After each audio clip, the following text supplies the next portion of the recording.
Hi guys! In today's video I'm showing you how to add credit card in Western Union. The process is straightforward and effortless, but before starting the process, let me tell you one thing.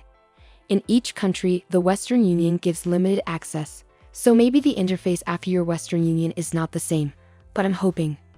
Following my step, you can add your credit card in your Western Union. Currently I'm using US Western Union account.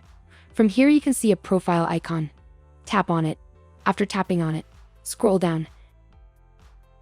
And here you can see the option Payment Preferences. Tap on it, and tap on the option Continue. Here, you have to write your card number. Just for example, I am writing a random. After writing your card number, here you have to write the expiry date of card number, month and year.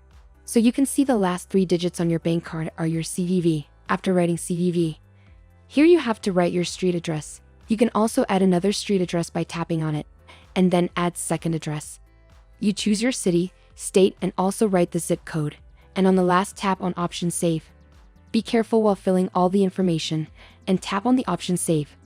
After tapping on the option Save, your credit card or debit card will be attached to your Western Union account. Once you save it, maybe it takes some time, maybe a few hours or days.